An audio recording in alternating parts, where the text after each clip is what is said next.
Hello and welcome to episode 5 of the Thunder Gals podcast. I am Brittany, aka Oakless Soda Gal, coming at you this evening with Paula. Hey. Hey guys, I'm OGB Paula on Threads. All right. Well, welcome to the show, everybody. We're seeing a growing audience. We know a lot of you are starting to join us on the audio only stream. So thank you for subscribing. Please go like and give us the stars and all that good stuff and smash those subscribe buttons and all that good stuff. Do it. We could use it. Follow us at the Thunder Gals on Threads, and we're trying to get to 100 followers. Like as of earlier today, we were at 75 or 76. So help us get there. All right. Anyway, so it is Friday, November 21st, and earlier this week. Our pal Paula, she got to go to the game on Wednesday night against the Sacramento Kings in those beautiful new City Edition jerseys, of which it appears you have obtained one. Dun da da da! And looky there.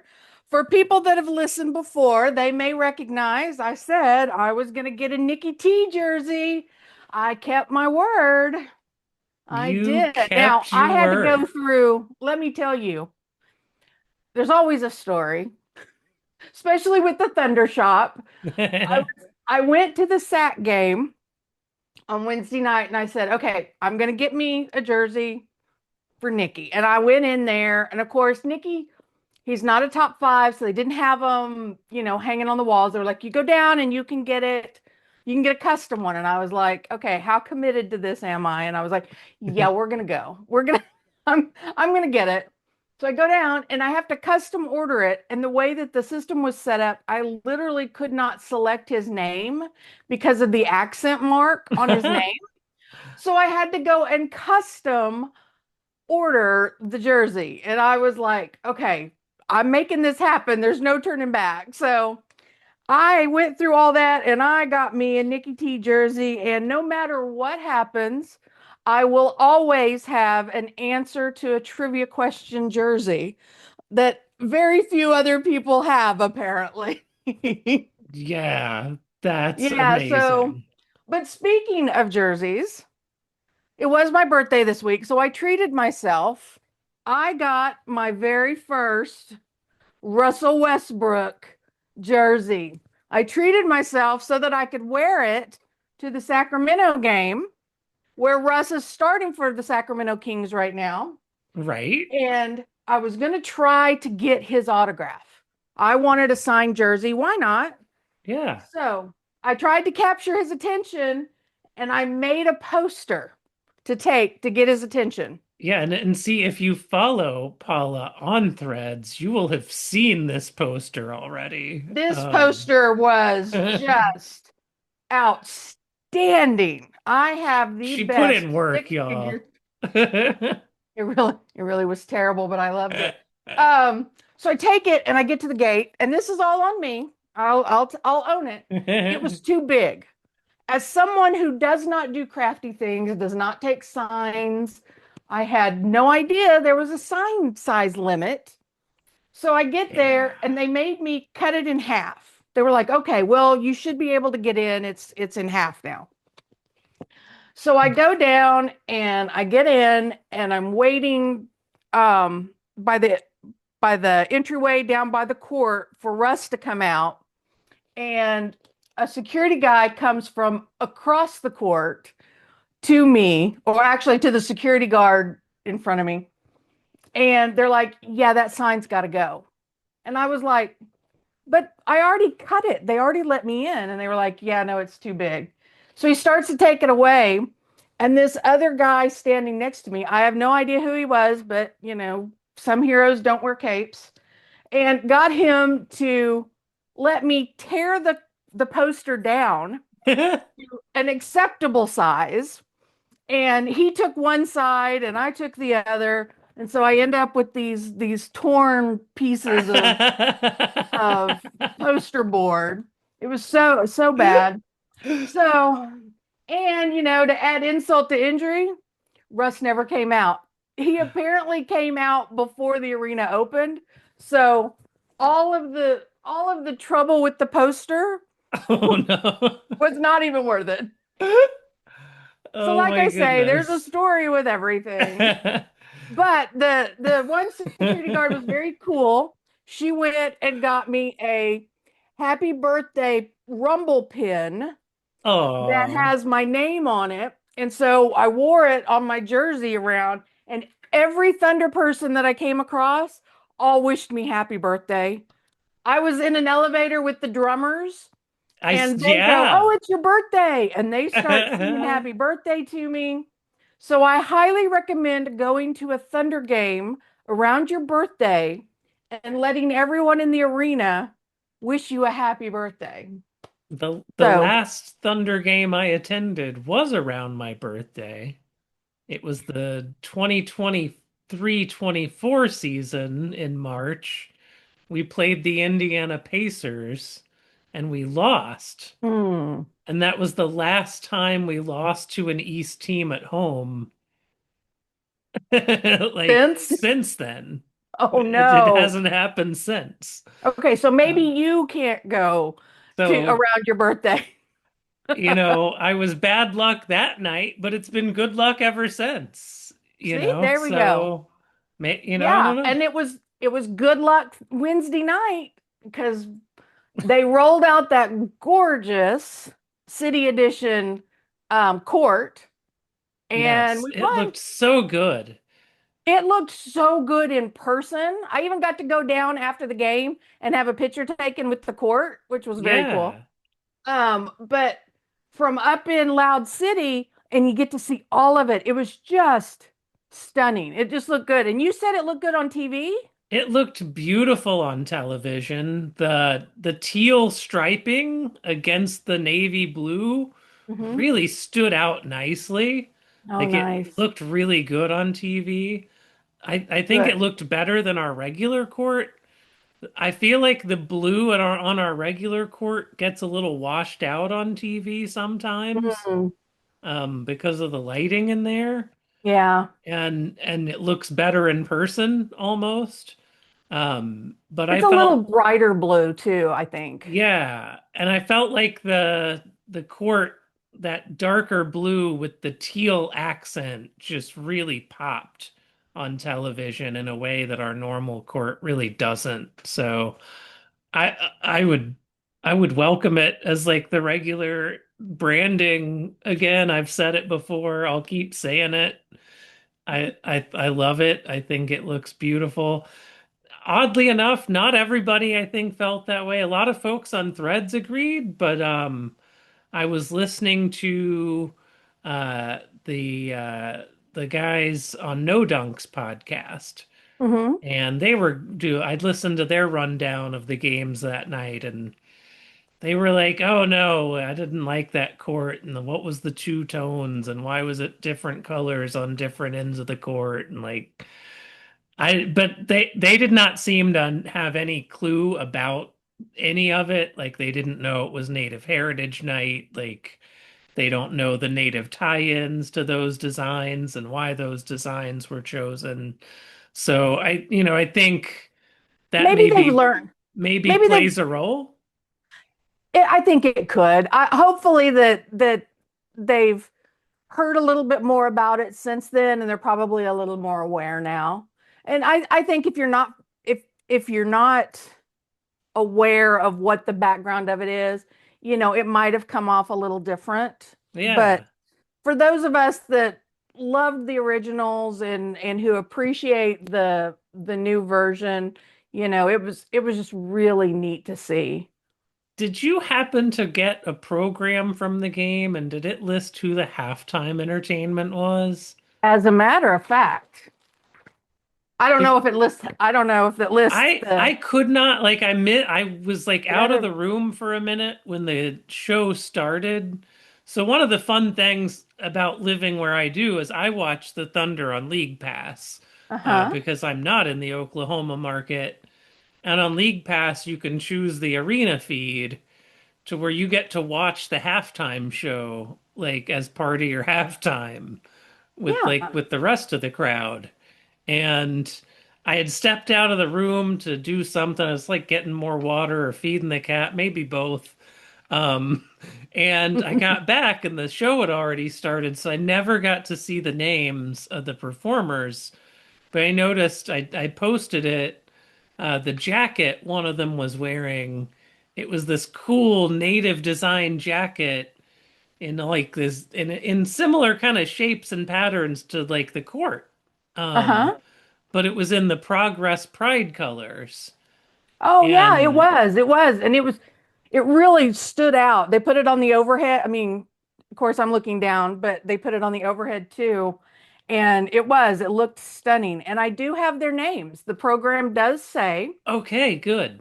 it says, in addition to this City Edition debut, other game night highlights include National Anthem performance by Kate Morton, a Cherokee Nation citizen and Juilliard graduate, She which was that good. was stunning. She was good. And then during halftime, fans will enjoy entertainment by, I'm going to say his name wrong, Spencer Battiest, and he's Seminole Choctaw, and Doc Native, who is also Seminole Choctaw, featuring MC1. Okay. See, I wanted to try to give credit to the performers when I posted that. And then like I was in the middle of watching the game, so I didn't want to like be stuck digging it up. And then Yeah. immediately after the game, I went and started trying to look it up, and I just could not find it anywhere online. I was like, how can this not be easily accessible somewhere? Well, Um, that was, and the MC1 was he was at the luncheon that Mayor Holt had at the Native Museum. They did a big luncheon and they had representatives from all 39 tribes there. oh, great. Um, and MC1 was there speaking with the mayor. So Okay. they really tried to incorporate the whole day and not just, hey, we're going to smack a court down and throw some New Jerseys out. They really embraced, the Native American impact that it has on the team. Yeah, and that doesn't surprise me. And some of their other programs, I did the Women in Business Summit in I think 2023. I went to it and like they had a whole program throughout the day. Then we had like a break where we could all, take off and do dinner. But then it also came with tickets to the game. So then we all got to come back later that evening and go to the game. And this was after like hanging out on the court throughout the day, talking to Paris Lawson and, having these great guests that were there. So they really did make it like a whole day event. And like, we aren't just like gonna, come talk at you for an hour and like send you on your way. It was this truly like all-encompassing thing. So it's really neat. Yeah, I like the way that they really incorporate things. I think it gets to, the culture conversation and how they've embraced the city and the state and how it all comes together. Yeah.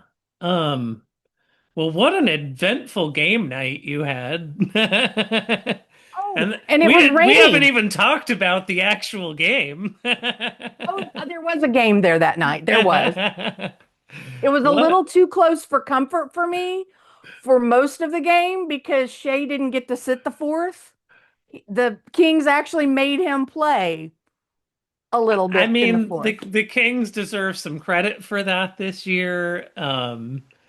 I posted, I think it was last night, like how much I feel bad for my Sacramento Kings fan friends because I Yeah. actually have quite a few on like Threads, and a few of them are only on Blue Sky now. But like I used to interact with a lot of Kings fans, and that during that Light the Beam season, that it was really That was they were so good. fun and exciting, and I was excited for them because their team was winning and going to the playoffs finally, and it's just it looked like maybe they had a bright future, and like now just a couple years removed, and we're looking at a roster there going like, what are y'all doing? And like, what is this even?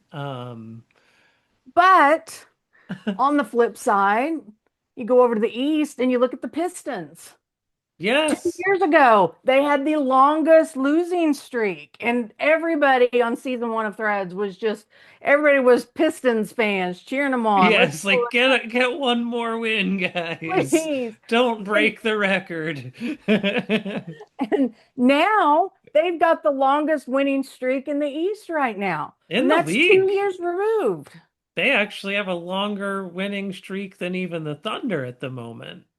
Yeah, don't make me look at Portland again.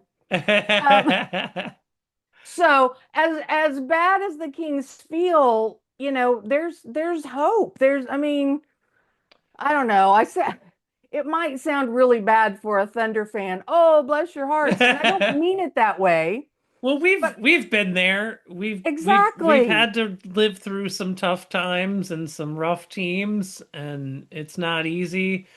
It's harder, I think, for them because like this year, these are veterans, like Zach Yeah, LaVine, DeMar DeRozan, Domas Sabonis.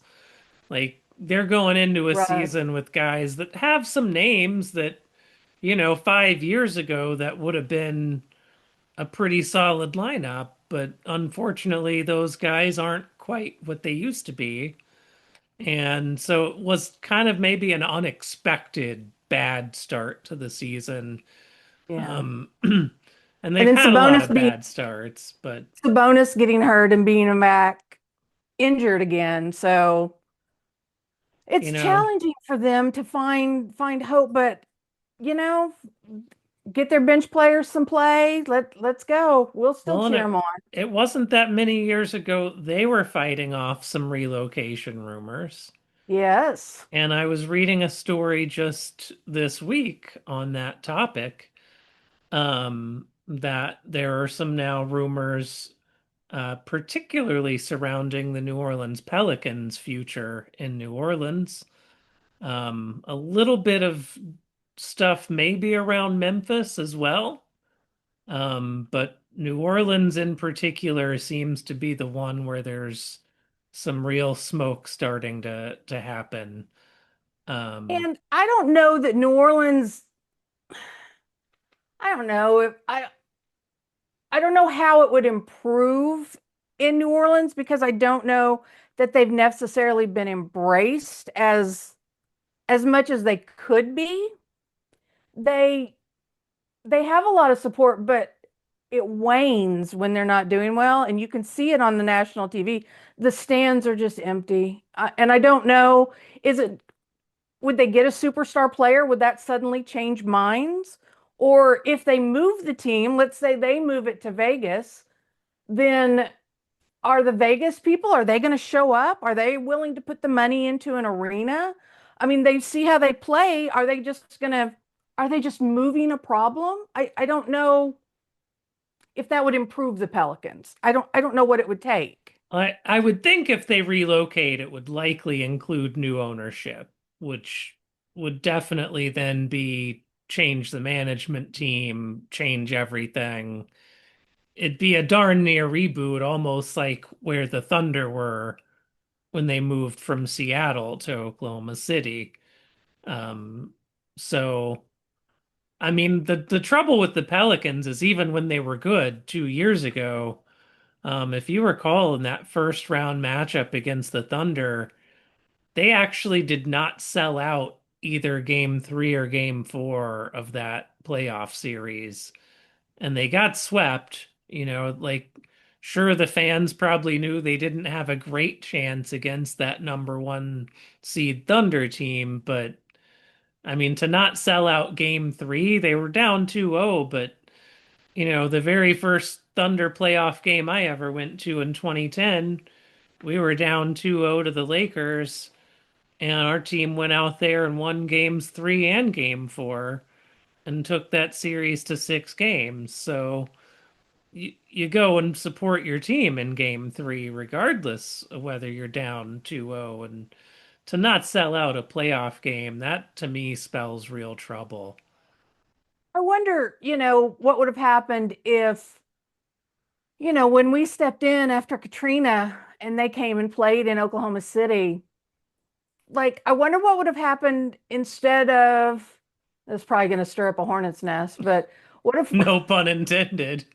literally, um, if they had just moved the team here, maybe Seattle, I don't know what would have happened in Seattle because they still weren't voting for an arena, but you know, let the team stay here in Oklahoma City, would they have stayed supported? Would New Orleans have ever gotten another team? I mean, You there know, I there was a lot of talk about it at the time because the team had much higher attendance in Oklahoma City than it did in New Orleans at any point prior to that. yeah, So it had already been like George Shinn, I think, was the guy who owned the Charlotte Hornets, moved them to New Orleans and kept the Hornets name when he moved there. Finally gave that back at some, it's just such a mess. Like they have never had an identity. They never really bonded with that city. And when the Pelicans name it, that's Louisiana. They're all about the Pelican, but like it was probably like too little too late. They'd already been the Hornets for so many years, and like now you're at like I want our team to change its branding. I don't want them to not be the Thunder. right, right. Like I'm up for like changing the logo up a bit, changing up the look slightly, but I I wouldn't be wonder down if for the name change.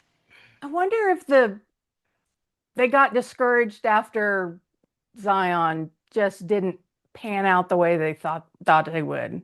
Because Yeah, they had because such hopes. there was excitement there when they got that number one pick and they first had Zion. But even then, like I don't know, I don't notice a lot of Pelicans fans on threads, and I see a lot of fans of a No. lot of teams, and like I don't really see a lot of Pelicans talk. Mm-mm. Um, so I don't know. I they wonder if may they'll be on move. the move. The cities in contention. You mentioned Vegas. Seattle's also in contention as a possible move spot. It does sound like Seattle's ready to get another team. Frankly, as a Thunder fan, I will be excited for them when they do. I feel bad about how our team came about. It wasn't my choice, but I love my team. Um, Yeah, absolutely. but I do respect that we don't talk about Sonic's history and like count it as our history. No, we don't own that. That's not The ours. team doesn't. It was put into the contract that we will give them that history back so that they can have their banners and like all of that stuff, like all their banners are all still like stored away safely. And if they get a team in Seattle again and rename them the Sonics, they can have their banners, they can put all their history back up. And I want that for them. I Yeah, really do. I have no So issue with that. I'd be good with Seattle moving, or New Orleans, the Pelicans moving to Seattle and becoming the Sonics. I think I that'd wouldn't be have a good. problem with that. Now, Now, if you does want, that change our divisions? oh, I don't know. I mean, we'd probably still beat them there anyway. I I mean, that, I think we'd have to swap. That would make more sense to move Oklahoma City to the southwest and Seattle to the northwest. well, yeah. I mean, logistically, it truly would. So, but you want to talk about movement? I'll throw a conspiracy theory out at you. Yeah, let's hear it. The Mavs, Uh-huh. like ownership of the Mavs, like don't want to be in Dallas anymore, and they want to move to Vegas if they can't convince Dallas to bring betting to the Dallas Metro. I've I don't heard know. that. I've heard that. And again, this is pure I speculation. cannot think the NBA though is gonna let a team move out of that Dallas market. I don't know what was in the purchase agreement. I don't know what, you would think that there would be a rider in there that says, you must keep, especially after all the uproar of moving the Thunder to Oklahoma City, you'd think that there'd be something in the purchase contracts now that say you can't move a team within X number of years of ownership change. Yeah, I mean, I think it just varies from party to party. Yeah. You get weird situations like Glenn Taylor up here in Minnesota and his weird sale that he tried to take back from Alex Rodriguez and Mark Laurie when he No takesy realized backs. 2 years into the deal that it was actually a silly deal he made, and he could have made a lot more money if he had just held out a little longer and tried to take it back and went to the went to the extent of have from having had them be like sitting courtside with the owners, like make it they helped hire the GM, like he was their guy, they picked him, so they had made Hmm. all this moves, they were clearly like moving towards taking control of the team. And then Glenn Taylor, when he decides he wants to try to legally take it back, locks them out of all team events, told all the players they weren't allowed to even talk to them if they did show up at the game on their own dime on other tickets. And like he turned it into this completely bonkers situation that you just would not expect for like a sale of that size and magnitude. But like it truly is like these guys with this much money, the egos and the just weird idiosyncrasies you're dealing with, that who knows what's in any of their contracts. They're True. nuts. There's there I think that they have a lot of expectations, that they expect a lot of things to go their way, whatever the case may be. So as For part of the anybody, final deal in Minnesota for Glenn Taylor to drop making any more appeals after he lost at arbitration, Mhm. they had to agree to let him keep his courtside seats. So As if he couldn't afford them dude already. has no more ownership interest in the team, still sitting right at the in the two seats right next to the end of the Minnesota bench, like he has been for 30 years and refuses to leave that spot. And it's just like, oh my God, like, come on, man. But speaking of ownership, Clay Bennett sits courtside when he comes to the Thunder games. He sits He down by sits the, under the basket though. I know, he sits under the basket down on our bench's end. Yeah, but And he's not right at the end of the bench. Glenn no, Taylor, he and his wife sit literally like it's like Wolves players, small empty spot, Glenn and Becky Taylor. Like it's just like they're almost like they're on the bench with them. It's like, it's just easy what are you access to doing? the Well, club and benefit, the well, that buffet. means everything the coach is doing, right? Like Yeah, they're literally like looking over the coach's back like the whole time.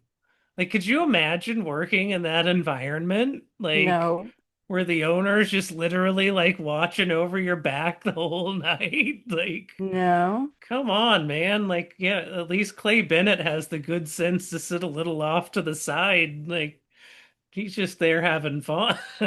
Yeah, he was sitting where, because I always have to talk about Russ at some point. Russ doing his, run across the court and yell and shout just before each game starts. After he did that Wednesday, he went over to Clay and they hugged and he talked to Clay and his wife there for a minute or two. Oh, So that's nice. it was very nice. And there's still love and respect there if he's still going over to management. Of course, you know, in my head, I'm like, okay, they're talking about when Russ is going to come back and then they're going to hang his jersey and what we're going to do. But Hey, that's just me being delusional. I think they'll sign him to one of those like off-season honorary contracts is Yeah. what's most likely to happen. I just Um, love that it's still that there's still love there, I oh, don't know that he's anybody, he's getting a statue. oh yeah, He's getting a Him and statue. Samuel will be in front. They'll have their two little statues right And next to each other. now Shay's likely gonna get a statue as well. Oh, absolutely. Like we'll have to have like a statuary garden out front where where we put Oh, all they of can them. do it in Scissortail Park along the path. There we go. Mayor, hopefully give us a call. We'll tell you how to lay it out. It'll be fine. It'll work. And speaking of awesome players, J-Dub, I saw Andrew Schlecht posted some video of J-Dub in those warm-ups the night you were at the game. Yep. J-Dub was out there, nothing on his wrist. His right wrist was no bandages, nothing. Not even that clear bandage that was there before. Hmm. Nothing on it. He was getting up shots. His shooting form looked really good. Um, he is listed out for tonight's Jazz game, but I think we're getting close to seeing him return. I do. Um, I know he's ready. He's absolutely ready. yeah. What did I think he put an Instagram post up that said I'm an expensive cheerleader. Yes, which, funny. I will say, it's a little bit ironic to make that kind of a comment when the actual Thunder cheerleaders, the Thunder girls, the dance team, the last I heard a couple years ago, they were making like $15 an hour or something for these appearances. Like they do not get paid very much at all for the show they're putting on, and like just like his like bonus from like losing the NBA Cup last year could probably like make a real difference in the lives of all those gals. So It's I do true, want but to just, point that out. Still love J Dub. This is no, I'm not, I don't think he meant any slight to anyone, but he isn't joking. He is a very expensive cheerleader. well, you talk about his bonuses. Well, tonight is their 17th game, and he's listed out tonight, which Correct. because he's out, that's 17 games, and now he's not eligible for postseason awards. Yeah, he would have to play every single game from here on through the rest of the season. And knowing how Yeah, we I bring don't. back guys from injury, like we usually don't ramp them up that quick, and we maybe don't make them do back to backs right out of the gate. Like Yeah, they'll have his to ease his him back in. his And I, chances of getting the 65 games are pretty much none now. So, um, but on the other hand, for well, did the we say why bonuses, that matters? Like that it's the 65 game rule for being eligible for awards at the end of the season. So like all NBA teams, MVP, most improved player, all of those things. And so that's why him missing this game tonight matters on whether he can qualify for those. and so now it makes me wonder again, is can we use that money towards, I don't know, iHeart's contract? Right? Does Because that yeah, he give us any also kind of, if he doesn't hit all NBA, doesn't get the extra bonus in his contract, means a little more cap room for the Thunder. Maybe that tilts the decision on iHeart a little bit at the end of this season. Again, it's a Thunder team option, so it's Samuel's choice at the end of the day. But yeah, maybe that does free up enough money to tilt that in iHeart's favor. And iHeart's Play is doing a lot to make things want to stay in iHeart's favor. yeah, like I mean, he's doing the work to earn it, He is so if we his could, passing, he's so good at the top of the key distributing the ball. He's still got the push shot that he was making, but now he's been getting into this a little more of an almost a moving rolling hook. that I've been seeing him get into that I hadn't seen before. And then he's had some like driving the lane dunks. Like The lobs really. to him, though, have been just so fun to watch. And he and Chet lobbing to each other. Like, oh Yeah. my goodness. Like you don't expect two giraffes throwing a ball between them, but there Right? we are.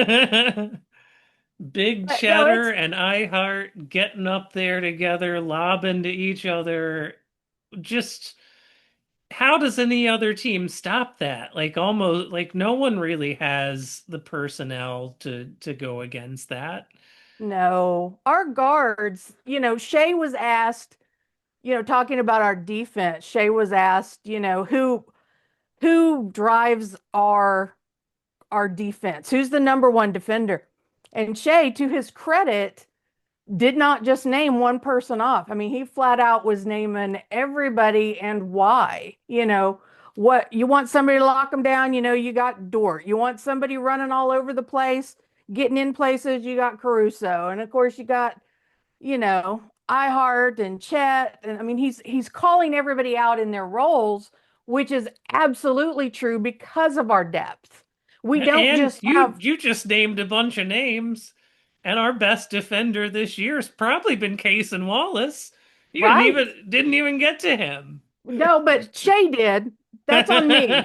Shay But called him out. point being, like that's how deep our defensive ferocity is. Yeah. And so when you say, how do they get past that? I don't know what to tell them Yeah, because there's a reason we're 15-1. there is. There is. So I don't know. It makes me laugh to myself, when I see these lists and it's Thunder at the top, and then the conversation is, okay, so who's next? Who's next? Like everybody's like, okay, there's the Thunder, but then okay, who's number two? Hey, look at this, and they'll call out Jokic for getting, the same numbers that Shea got the game before, but it's like Jokic is the first one who's ever done it. And it's like, okay, he's good, he's great. We all know I love it, Or but you got guys like Rush over on the corner three pod picking Luca over SGA on who you'd pick for your team first. I'm Are just you saying kidding me? now Are he's you being kidding team me? loyal. I'll give him credit. He can be a Lakers bandwagon, Luca bandwagoner. That's fine. Yeah, But yeah. we all know. We all know what's up. We know the answer. Come on now. It's But fu- honestly, Luca is the free throw merchant that everybody thinks Shea is. Jay's like his free throw percentage, I think.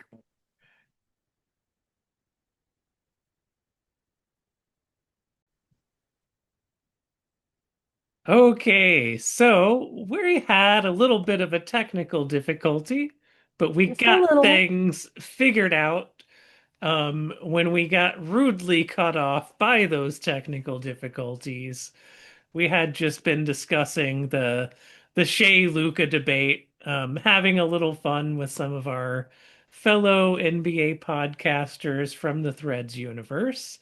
Um, but we did not want to conclude the show there because we had the great pleasure of joining one of our other NBA Threads community folks this week, Omar Zahran, on his podcast Deep Cover, had Paula and I on to discuss all things Thunder.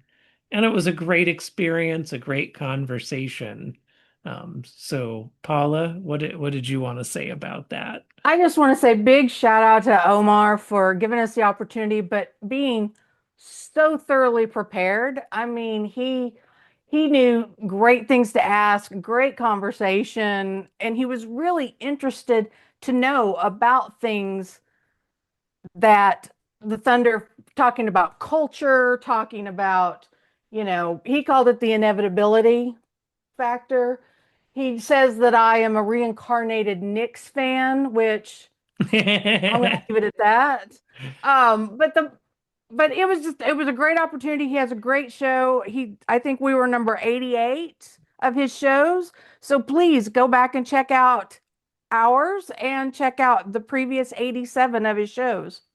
Yeah, I listen to, I've listened to it occasionally over the last year or so, and I listened to the most recent one ahead of our appearance so that I had some idea of how his discussions about the teams was going. So Omar's doing great work. He also had a really great article this week about comparing the era of the 1970s in the NBA to today, and some interesting ways in which maybe history doesn't quite repeat but does rhyme a little bit.